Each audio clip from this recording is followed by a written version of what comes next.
dream I know, deep up my feelings for you. Hello my wonderful people, welcome back to my channel. Thank you so much for joining us. On today's wonderful news, the headlines. The Edo State government on Friday lifted the suspension imposed on the state government outfit, and they have renamed it Edo State Security Corps. Moving on after this, we have the All Progressive Congress APC in Edo State has insisted that Governor Okpebholo was duly elected by the majority of Edo people and not selected as alleged by PDP. But guys, if I go bring the mentor, I go like welcome those with the journals for today. Wonderful news for the first time. I thank you now. Well, thank you so much for joining. Kindly proceed to subscribe and like, comment, share, but don't forget to turn notification bell to get notified whenever we drop a video. To all our returning subscribers and viewers, thank you so much for joining. Oh yeah, my people, make I am not the mentor. The Edo State government on Friday lifted the suspension imposed on the state security outfit, and they have renamed it Edo State Security Corps.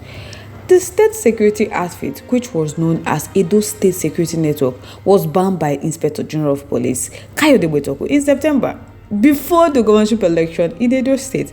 So the decision to lift the suspension was contained in a statement by the Chief Press Secretary to the governor, Fred Itoa. And the statement, which partly read that the decision made by Okpebholo marks a comprehensive shift in the state quest for enhanced safety and security. So my people, the suspension, which was initiated by the Inspector General of Police ahead of the September 21st, 2024 gubernatorial election. So Fred Itoa is saying now that the suspension was based on the constitutional stipulation that election security is the sole responsibility of the Nigeria Police Force, assisted by other state agencies within the Interagency Consultative Committee on Election Security. So now, with the successful conduct of the gubernatorial election in Edo State, the government has deemed it necessary to restate the security outfit.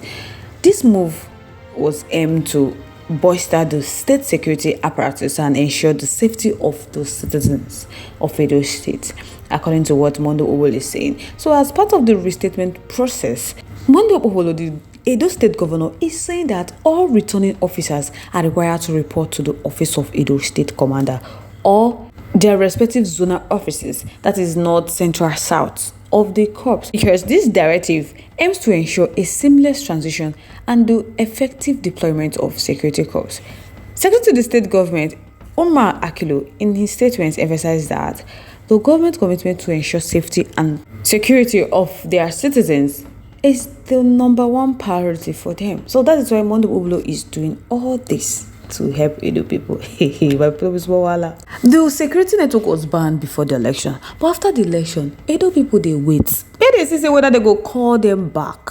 But to no avail. The point that the insecurity in Edo State became worse. Governor Godwin Obaseki has to use his veto power to impose them, but a lot of people criticize that actions. So now the Edo State government don't come out and lift the suspension that was initially imposed on the state security network, but they said they're not going to continue with that name. They have to rename it Edo State Security Corps instead of Edo State Security Network. So guys, I would like to know your thoughts, your contributions, opinions in our comment section. I would love to hear from you. Let's keep the conversation live in our comment section. Once again, thank you so much for staying to us. Moving on to the next one. The All Progressive Congress APC in Edo State has insisted that Governor Okpebholo was duly elected by the majority of the people of Edo State and not selected as alleged.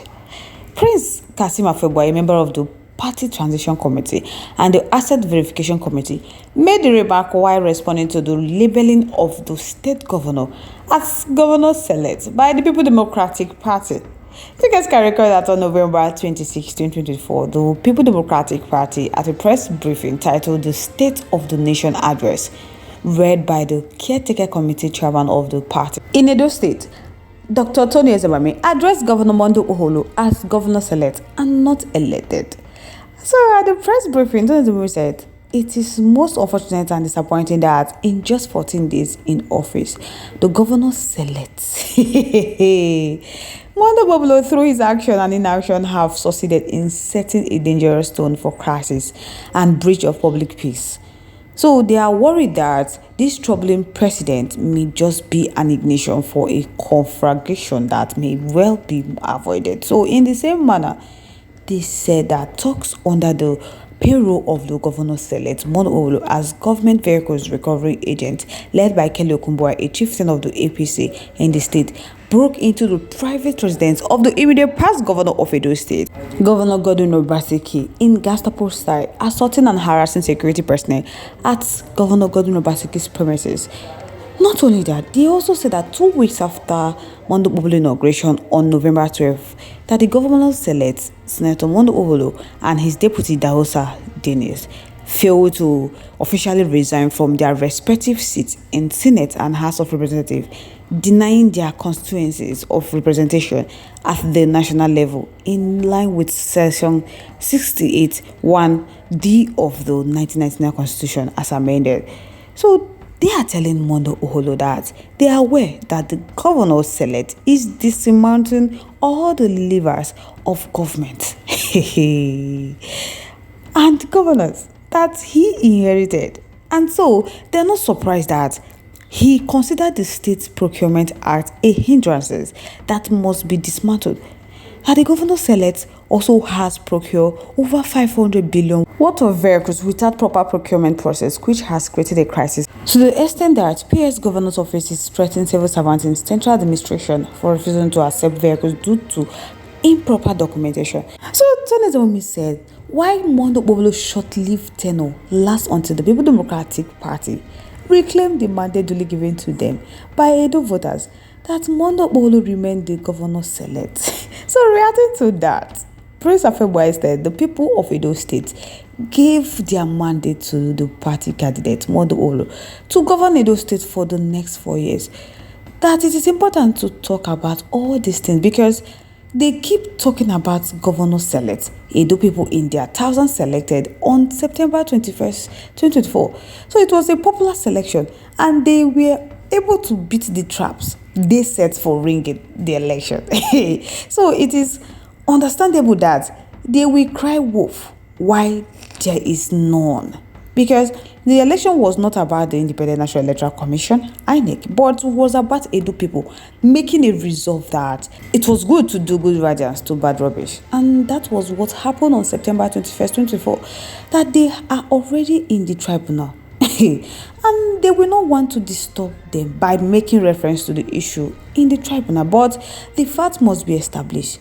That made they know say APC won convincingly. Even in the reports written by the chairman of PDP, they conceded victory to APC. And if they challenge them, they will provide evidence because they will not be distracted by the needless opposition party statement that will not add value to the governance process of Edo State. So from today henceforth, simply they call Okpebholo governor select. That is governor elect because Edo people truly gave their mandate to Okpebholo. So I would like to know your thoughts, your contributions, opinions in our comment section. We'd love to hear from you. Once again, thank you so much for staying to us. On this note, we have come to the end of today's segment. Like up your next. Bye for now.